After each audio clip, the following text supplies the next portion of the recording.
a lot of people are addicted to comfort, and anytime you say, hey, you want, audience, like, raise your hand if you want to do an Ironman, no one ever wants to, right? Because it's not fun. I don't like running.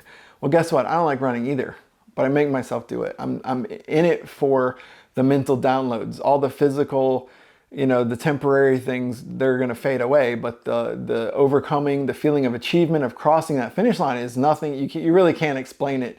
My name is Matt DeLong, and I am an Ironman.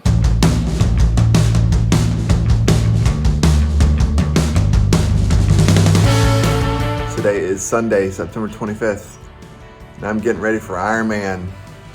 It is race day, 7 a.m., sun's coming up, rain has stopped, got a wetsuit on, about to jump in the water for the first event. Yeah, so the water was actually pretty chilly. The weather was nice, it was cool. It was about close to 8 a.m. when I got in, and you're swimming, right? You're doing your best to stay on course.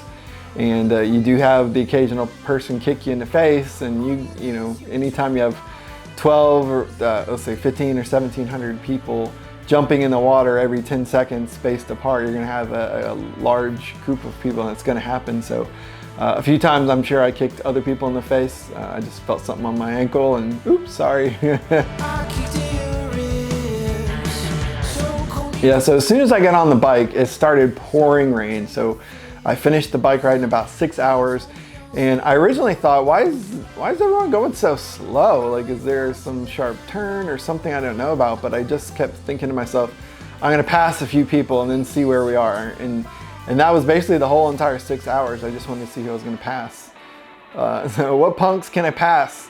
And so I ended up setting a new personal record myself, 18.2 miles an hour over the course of 116 miles. So it was fun, yeah. I was just focused on my breathing and focused on looking for obstacles in the road to try to find my line where I was going to go. So the run started when the rain had stopped and the sun came out, and it was probably high 80s, and it was hot the first start of the run. And I had trouble taking deep breaths after doing the bike.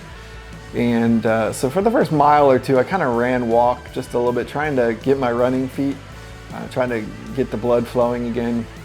And so I finished the first half of the run. So I did the half marathon, the first half of it, and you had to do 2 loops. So I just completed 1 loop, and I felt a little bit of a burning in my right knee.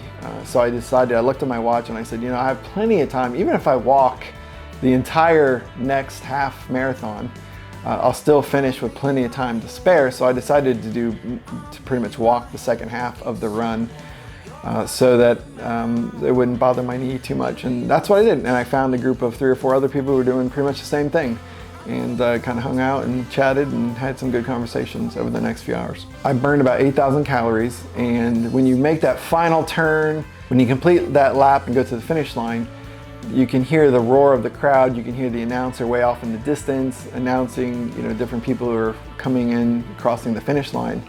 And you cross it, and you can see the lights. At this time it's about 10:30, and you can see the lights off in the distance. And I just started running, just try to forget about anything, just run across the finish line as fast as I could. And that's kind of what I did.